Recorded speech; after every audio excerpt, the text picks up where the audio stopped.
नमस्कार विद्यार्थियों, आप कैसे हैं। आशा है सभी अच्छे होंगे। जैसा कि मैंने आपको पहले बताया था एनआईएस के सिलेबस के बारे में, हमारा पार्ट 2 है वो परीक्षा में आ रहा है, जिसका नाम है, मुख्य रूप से पाठ का नाम सगुण भक्ति काव्य है। इसका नाम सगुण भक्ति काव्य क्यों रखा गया है? क्योंकि इसमें हम जो कविताएं पढ़ेंगे वो सगुण भक्ति की कविताएं पढ़ेंगे। भक्ति काल 2 भागों में बांटा गया है, सगुण भक्ति और निर्गुण भक्ति। तो सगुण भक्ति में वे कविताएं आती है जिसमें ईश्वर के सगुण रूप का वर्णन किया गया है। तो इस पाठ में मुख्य रूप से जो आपको ध्यान देना है वो ये देना है कि यहाँ पर हम 3 कवियों की कविताओं के विषय में पढ़ेंगे। पहला तुलसीदास, जिसने सगुण भक्ति की है राम की। दूसरा तुलसीदास ने सूरदास की भक्ति की है। और तीसरा मीराबाई ने भी श्री कृष्ण की भक्ति की है। तो जो हमारा इसके अंतर्गत पाठ पहला आता है, पहली जो कविता आती है वो सूरदास की आती है। सूरदास ने रामचरितमानस की रचना की है, ये सब आप जानते ही हैं। रामचरितमानस का एक छोटा सा भाग यहाँ पर दिया गया है आपके पाठ्यक्रम में, जिसका शीर्षक दिया गया है भरत का भ्रातृप्रेम। तो यहाँ पे आप काव्यांश देख पा रहे हैं। ये काव्यांश आपका है, यहाँ इतना ये काव्यांश है, ठीक है। ये आपकी पुस्तक में पेज नंबर 12 पे मिलेगा और पेज नंबर 13 पे भी थोड़ा सा भाग है यहाँ पे। ये अगर आप यहाँ पे इस कविता को जान लेते हैं, इसका भाव समझ लेते हैं, तो आप व्याख्या भी कर पाएंगे और इस पाठ से संबंधित सारे प्रश्नों के जवाब भी दे पाएंगे। तो सबसे पहले तो हम जान लेते हैं कि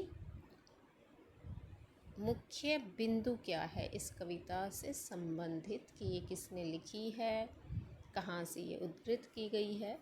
यहाँ पाठ के शुरू में ही आपको दिया गया है कि तुलसीदास जी ने अवधी भाषा में, आप दूसरा पैराग्राफ देख सकते हैं यहाँ पे, अवधी भाषा और चौपाई छंद में रामचरितमानस का तुलसीदास जी ने लेखन किया है। और ये जो आपका पाठ है, आपकी जो ये कविता है भरत का भ्रातृप्रेम, ये अयोध्या कांड, जो कि रामचरितमानस का ही एक खंड है, वहाँ से लिया गया है। इसमें भरत ने अपने भाई प्रभु श्री राम के चरित्र का वर्णन किया है, उनकी प्रशंसा की है। कब? जब वे वनवास से अपने भाई राम को वापस लेने के लिए जाते हैं। उस समय भरत के मन की स्थिति का पता भी लगता है कि भरत के मन की स्थिति उस समय कैसी थी। आप समझ सकते हैं कि जब राम को वनवास हो गया और भरत को ये बात पता चलती है, तो अपने भाई से बहुत अधिक प्रेम करने वाले भरत के मन की स्थिति कैसी रही होगी।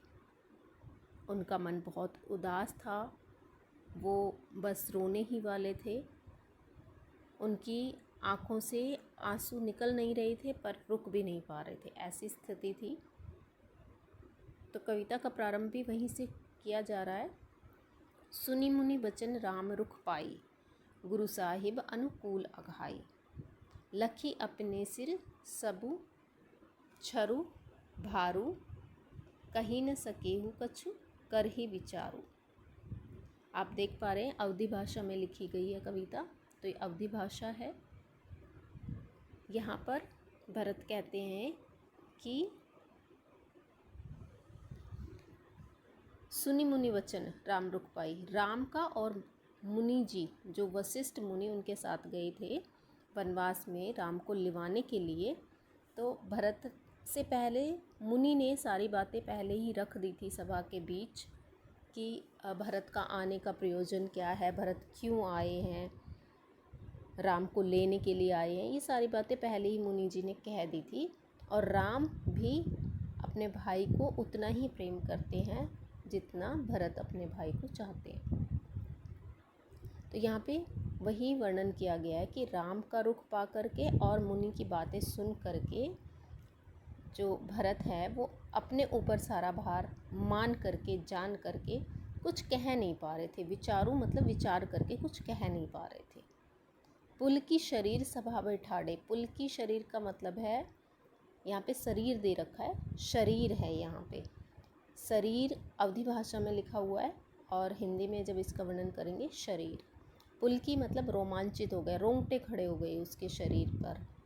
सभा भय ठाढ़े। ठाढ़े मतलब खड़े हो गए। सभा के बीच भरत जी खड़े हो गए और नीरज नयन, उनकी नीरज रूपी आँखों से, नीरज नयन, नयन कहते हैं आँखों को, नीरज मतलब कमल, यहाँ पे रूपक अलंकार है। नीरज रूपी आँखों से नेह जल, नेह मतलब प्रेम, जल मतलब आंसुओं को कहा गया है। तो उनकी कमल रूपी आँखों से प्रेम रूपी जल बहने लगा।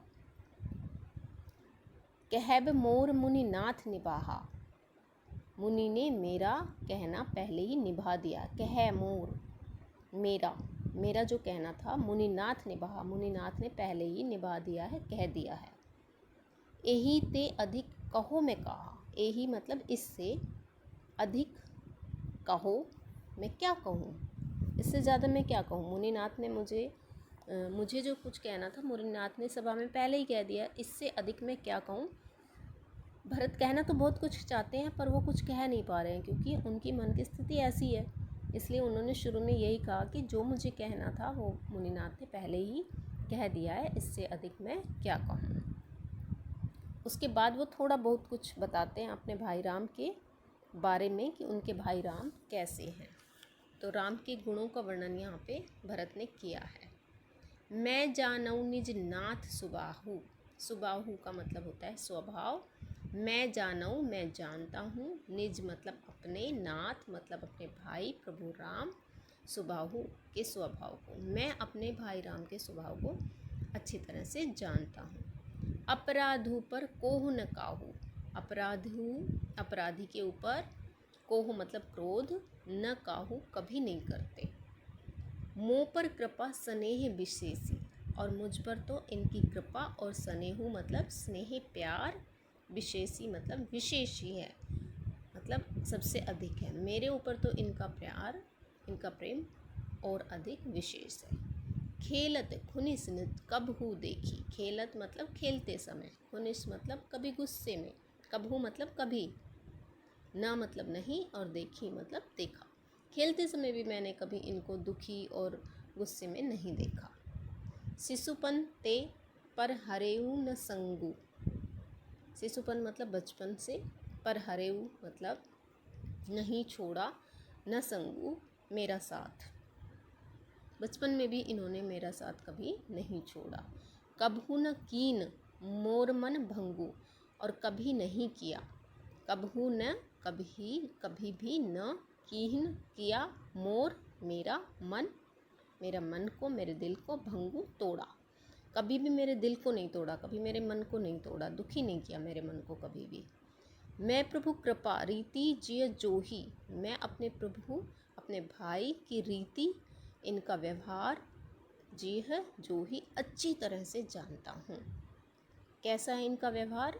हारे हूँ खेल, हारे हुए खेल में भी, जितावही मोही, मुझे हारे हुए खेल में भी जिताने वाला इनका स्वभाव हमेशा से रहा है। महू स्नेह संकोचवश। फिर भरत इस दोहे में अपने भाई, चौपाई में अपने भाई के विषय में कहते हैं, ऊपर जो चौपाई दी है इसमें, और दोहे में अपने विषय में भी कुछ बात बताते हैं। ये दोहा है 2 लाइनों का। महू स्नेह संकोच बस, मैंने भी स्नेह स्नेह मतलब स्नेह मतलब प्यार और संकोच के कारण, सन्मुख कही न बेन, सन्मुख मतलब उनके सामने, कही नहीं है, बेन मतलब अपनी बात, मैंने अपनी बात कभी उनके सामने नहीं कही है, मतलब मैंने अपना मुंह उनके सामने कभी नहीं खोला। किस कारण, स्नेह के कारण और संकोच के कारण। दर्शन तृप्त न आजू लगी, प्रेम पियासे नैन, दर्शन मतलब उनके दर्शन से, तृप्त मतलब तृप्त नहीं हुए हैं, आज भी मेरे नयन मेरी आँखें, पियासे मतलब प्यासे हैं, नयन मतलब आँखें, प्रेम मतलब प्रेम की, उनको देख कर के आज भी मेरे आँखें तृप्त नहीं हुई है, अर्थात उनको आज भी मैं देखना चाहता हूँ, आज भी मेरी आँखें उनके दर्शन की प्यासी है। तो ये पहली चौपाई और पहले दोहे की व्याख्या हो गई है। उसके बाद देखिए, इतना कहने के बाद भरत और भी कुछ कहते हैं। तो क्या कहते हैं? आगे कहते हैं, विधि न सकेऊ सही मोर दुलारा, निज बिच जननी मिस पारा, यहू कहत मोही आजू न शोभा, अपनी समझी साधु सुचि कोभा। अब नीचे वाली सेकंड लाइन से दूसरी वाली लाइन से इसका अर्थ निकालेंगे। यहू कहूँ मोह आज न शोभा, अगर मैं आज ये बात कहूँ तो मुझे शोभा नहीं देगी। यहू कहत मोही आजू मतलब आज, न शोभा, शोभा मतलब शोभा मतलब अच्छा नहीं लगेगा। आज मैं अगर ये बात कहूँ तो अच्छी बात नहीं लगेगी, शोभा नहीं देगी। कौन सी बात? पहली लाइन में आ जाइए, विधि न सकेऊ सही मोर दुलारा, कि विधाता से मेरे भाई के प्रति जो दुलार था वो सहन नहीं हुआ। विधि मतलब विधाता से, न सकेऊ नहीं सहन हो सका, सही मतलब सहन, सकेऊ मतलब हो सका, मोर मतलब मेरा, दुलारा मतलब दुलार, मेरे भाई के प्रति जो दुलार था वो विधाता से सहन नहीं हो सका, ये आज मैं कहूँ तो शोभा नहीं देगा। और कौन सी बात शोभा नहीं देगी? नीच बीचू जननी मिसपारा, इसलिए नीच जननी के माध्यम से हम दोनों भाइयों में अंतर पैदा कर दिया, ये बात मैं कहूँ तो मुझे आज शोभा नहीं देगी। अपनी समझू साधु सुचि कोभा, क्योंकि अपनी समझ में तो सभी साधु और सज्जन ही होते हैं। मातु मंदी में साधु सुचारी, सुचाली का अर्थ होता है सदाचारी। मातु मंदी, माँ मेरी मंदी, और मैं साधु और सज्जन सदाचारी। उर अस आनत कोटि कुचाली, उर मतलब हृदय के अंदर ही, आनत आना, ये बात मन में आना ही, कोटि कुचाली करोड़ों, कोटि मतलब करोड़ों, कुचाली मतलब दुराचारी की बात होगी, करोड़ों पाप की बात होगी। अगर आज मैं ये बात कहूँ कि माँ मेरी मंदी और मैं साधु सदाचारी हूँ, तो ये बात मन में लाना ही करोड़ों पाप के समान होगी। अब ये दो उदाहरण यहाँ पे दिए जा रहे हैं, जिसका इस बात से सबूत दिया जा रहा है, इस बात का उदाहरण दिया जा रहा है कि कैसे हम अपनी माँ को अपने से कम नहीं कह सकते, क्यों नहीं कह सकते। दो उदाहरण दिए, एक कोदो की बाली का और एक मोती का, कि मोती घोंगी में पैदा नहीं होता और जो अच्छी धान होता है वो एक मोटे अनाज से पैदा नहीं होता। फरी की कोदव कहते हैं मोटे धान को, और सुसाली कहते हैं अच्छे धान को। तो सुसाली एक प्रकार का अच्छा धान होता है। अब ये कहा है कि कोदो की बाली में सुसाली पैदा नहीं हो सकता। और दूसरा उदाहरण दिया है मुक्ता परसव की शंभु काली, कि काली शंभु के अंदर भी मोती पैदा नहीं हो सकता। जब काली शंभु में मोती पैदा नहीं हो सकता और मोटे अनाज के धान में अच्छा अनाज पैदा नहीं होता, अच्छा धान पैदा नहीं हो सकता, तो मैं कैसे अपनी नीच मादा के सज्जन पैदा हो सकता हूँ। सपनेऊ दोष कलेसु न काहू, सपनेऊ मतलब मेरे कर्मों का ही ये दोष है। दोष मतलब जो मैं अपने भाई से बिछुड़ गया हूँ, ये जो दोष मुझे मिला है ये मेरे सपने हूँ मतलब मेरे कर्मों का ही फल मुझे मिला है। कलेशु न काहू, और किसी का कोई कारण इसमें नहीं है। मोर अबाग उदधि अवगाहू, उदधि कहते समुद्र के समान, मोर अभाग, मेरा जो अभाग है अर्थात मेरे कर्मों का जो फल है वही समुद्र के समान बहुत ज़्यादा गहरा है। अवगाहु मतलब गहरा। जैसे समुद्र बहुत गहरा होता है वैसे ही मेरे कर्मों का जो फल है वो भी बहुत गहरा है, इसलिए मुझे मेरे भाई से बिछुड़ना पड़ा और कोई इसका कारण नहीं है। तो यहाँ पे ये जो दोहा, ये जो चौपाई है, ये चौपाई है, इसमें ये कहा गया कि भरत को पहले ऐसा लगता था कि उसकी माँ का दोष है उसके भाई से बिछुड़ना का, पर अब वो पछतावा करते हुए ये बात कह रहे हैं कि अगर मैं आज ये बात कहूँ कि माता के माध्यम से, नीच माता के माध्यम से विधाता ने हम दोनों भाइयों के बीच भेद पैदा कर दिया, तो आज ये बात मुझे शोभा नहीं देगी, क्योंकि अपने संबंध में तो सभी साधु होते हैं। और अगर मैं अपनी माँ को नीच कहूँ, अपने आप को सज्जन कहूँ, तो ये बात मन में लाना ही करोड़ों पाप के समान होगा। क्यों? क्योंकि मोटे धान में कभी भी सुसाली वाला अनाज पैदा नहीं हो सकता और काली घोंगी में कभी मोती पैदा नहीं हो सकता। ये जो मैं अपने भाई से बिछुड़ना का जो मुझे फल मिल रहा है, ये मेरे कर्मों का ही दोष है और किसी का नहीं। अब अगले पेज पे आ जाइए। यहाँ पे देखिए, बिनु समझी निज अध परिपाकु, बिना समझ के ही, और अध परिपाकु बिना परिणाम को जाने ही। जाने जारियु जाय जननी कहूँ काकू, मैंने अपनी जननी को न जाने क्या क्या कह दिया। बिना परिणाम की तरफ मैंने सोचे समझे ही अपनी माता को भला बुरा कह दिया। ही हारेव सब ओरा, एक ही भांति भले मन भल मोरा। अब मैं अपने हृदय से सोचता हूँ और सब तरफ देखता हूँ तो मुझे अपना अच्छा ही फल नज़र आ रहा है।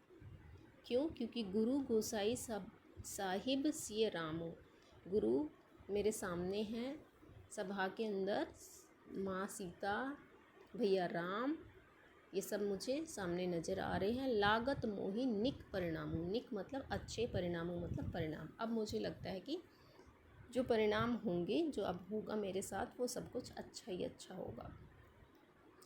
चौपाई यहाँ ख़त्म हो जाती है। फिर दोहा आता है, साधु सभा गुरु निकट, साधुओं की सभा है, गुरु प्रभु राम मेरे निकट है। कही सुथल सती भा, अब मैंने जो कहा है इनको प्रमाण मान करके सत्य ही मैंने सब कुछ कहा है। प्रेम प्रपंच की झूठ फुर जाने हूँ मुनि रघुराई, ये मुनि जानते हैं और रघुराई प्रभु राम जानते हैं कि मैंने जो कुछ कहा है वो प्रेम प्रपंच, प्रेम के वशभूत होकर कहा है। झूठ, कुछ भी इसमें झूठ या दिखावा नहीं है। बस इतना ही ये पाठ है जिसमें भरत ने अपने प्रभु भाई राम के प्रति अपने प्रेम को प्रकट किया है। माता के बारे में जो उन्होंने पहले विचार किया था, अपनी माँ को दोषी ठहराया था, उसके बारे में पछतावा किया है। और अब कह रहे हैं कि अभी मुझे शुभ संकेत नज़र आ रहे हैं, तो अब मेरे जीवन में अच्छा ही अच्छा होगा। तो ये पाठ यहीं पे समाप्त होता है। इसके कुछ प्रश्न हैं, जैसे कृपा की रीति किस विकल्प में प्रकट होती है? तो कृपा, मैं जाने हूँ निज नाथ स्वभाव, उसमें स्वभाव हुआ है। और कृपा कहाँ है? कि मैं अपने प्रभु राम की, हाँ, कृपा और रीति। यहाँ पे अंतिम लाइन, मैं प्रभु कृपा रीति जिय जोही, हारे हु खेल जितावही मोही, हारे हुए खेल को भी मुझे जिता देते हैं ये उनकी। तो हारे हु खेल जितावहु मोही, ग भाग में इसका उत्तर है। भरत सबसे अधिक दोष मानते हैं किसको? वो कहते हैं मेरे भाग्य का ही दोष है और किसी का दोष नहीं है। तो इसमें पहला उत्तर आएगा। ये सप्रसंग व्याख्या आप यहाँ से भी पढ़ सकते हैं। ये पूरी व्याख्या है, पर पेपर में आपको इतनी बड़ी नहीं लिखनी है, इसका बस सामान्य अर्थ लिखना है। आप समझ लोगे तो आप अपने भाषा में उसका उत्तर दे सकते हैं। अब कुछ प्रश्न यहाँ देखेंगे। भरत ने अपने अनुकूल पाया, अनुकूल का मतलब अपनी तरफ किस किस को पाया? शुरू की लाइन में आया है कि गुरु को और राम को अपना रुख पा करके, तो यहाँ पे उत्तर गुरु, वशिष्ठ और राम, खा भाग में आया है। गुरु वशिष्ठ और राम। किसको अनुकूल पाया? अनुकूल मतलब अपना रुख किसका रुख अपने तरफ पाया।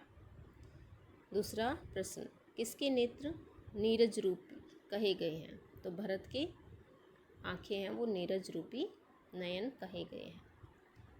भरत ने राम के समक्ष मुंह क्यों नहीं खोला? संकोच और प्रेम के वशभूत होकर के। तो का उत्तर इसका आएगा। अंश ख की व्याख्या यहाँ दे रखी है। टिप्पणी में आपको भाषा की बातें समझ आ जाएगी, कौन सा अलंकार कहाँ है वो समझ आ जाएगा। ये पाठगत प्रश्न उत्तर दिए हुए हैं। भरत के अनुसार कौन सी विशेषता राम के स्वभाव की है? तो वो अपराधी पर भी कभी क्रोध नहीं करते, खेलते समय जीते हुए को भी हरा देते हैं, ये तो है नहीं। वे अपराधी पर क्रोध नहीं करते, ये है उनकी विशेषता। वे भरत का दिल दुखाते हैं, ये भी नहीं है। वे लक्ष्मण से अधिक प्रेम करते हैं, ये भी नहीं है। तो कौन सा उत्तर आएगा? क। भरत को किसका दुलार प्राप्त हुआ? तो भरत को किसका दुलार प्राप्त हुआ? भरत को राम का दुलार प्राप्त हुआ। ग भाग इसका उत्तर होगा। पठित काव्यांश की विशेषता नहीं है। ब्रज भाषा, अर्धगांभीर्य, उदाहरण का प्रयोग, आत्मग्लानि। तो ब्रज भाषा नहीं है, हमने पढ़ा अवधि भाषा है, तो इसकी विशेषता ब्रज भाषा नहीं है। अब देखो इसका अर्थ भी समझ लेते हैं। अर्थ गांभीर्य का मतलब होता है अर्थ की गंभीरता इसमें है, और उदाहरणों का प्रयोग, उदाहरण द्वारा बातों को समझाया गया, वो तो है ही। आत्मग्लानि मतलब अपने आप से, ग्लानि मतलब अपने आप से पछतावा भरत कर रहे हैं, तो ये भी है। देखो यहाँ पे भाव सौंदर्य दे रखा है, इसे आप पढ़ोगे तो इस कविता का पूरा भाव अर्थात कविता में जो बात बताई गई है वो यहाँ पे सार रूप में दिया हुआ है। तो ये आपको पढ़ लेना चाहिए, याद कर लेना चाहिए। अगर किसी प्रश्न का उत्तर नहीं आता है तो आप भाव सौंदर्य लिख सकते हैं। शिल्प सौंदर्य में आपको अलंकार पता चल जाएंगे, भाषा पता चल जाएगी। जैसे यहाँ पर अनुप्रास अलंकार कौन कौन सी पंक्तियों में दिया हुआ है वो आपको दिख रहा है। और नीरज नयन नेजल बाड़े में 2 अलंकार हैं, अनुप्रास और रूपक। ना वर्ण की आवर्ती होने से अनुप्रास है, और नीरज रूपी नयन और स्नेह रूपी जल में आपका उत्प्रेक्ष रूपक अलंकार है। अनुप्रास अलंकार सुनी मुनि वचन राम रुखपाई में है, पुल की शरीर सभा में। ये जो आपको हाईलाइट कर रखे हैं डार्क है, मतलब ये वर्णों की आवृत्ति है, इस वजह से यहाँ पर अनुप्रास अलंकार है। दृष्टांत अलंकार, फरी की कोदो बाली सुसाली, यहाँ दृष्टांत अलंकार है। उदाहरण देकर जहाँ बात समझाई जाए वहाँ दृष्टांत अलंकार होता है। तो इन दोनों पंक्तियों में उदाहरण दिया गया है, इसलिए यहाँ पर दृष्टांत अलंकार है। रूपक, मोर अबाघा उद्दी अवगाहु में रूपक अलंकार है। नाद का प्रयोग का मतलब होता है जहाँ पे नाद मतलब जहाँ पे थोड़ा सा साउंड जो है, आवाज़ जो है वो नाद की तरह हो। दोहा छंद है, चौपाई छंद है। दोहा छंद क्या होता है? जहाँ पर पहले और तीसरे चरण में 13 मात्राएं हों, दूसरे और चौथे चरण में 11-11 मात्राएं हों, वहाँ पर दोहा छंद होता है। और चौपाई की पहचान है हर चरण में अर्थात हर पंक्ति में 16-16 मात्राएं हों। ये मात्राएं छांट के यहाँ पे दिखा रखी है। आगे प्रश्न कर लेते हैं। नीरज नयन ने जलबाड़े में अलंकार है, रूपक और अनुप्रास। रामचरितमानस में सबसे अधिक किस छंद का प्रयोग हुआ है? तो 2 छंद है रामचरितमानस में, चौपाई और दोहा। तो चौपाई सबसे अधिक हुआ है। ठीक है, क भाग इतना ही है। उसके बाद ख भाग सूरदास को हम कल करेंगे अगली वीडियो में। तब तक के लिए आप इस वीडियो से इस पार्ट का रिवीजन करेंगे।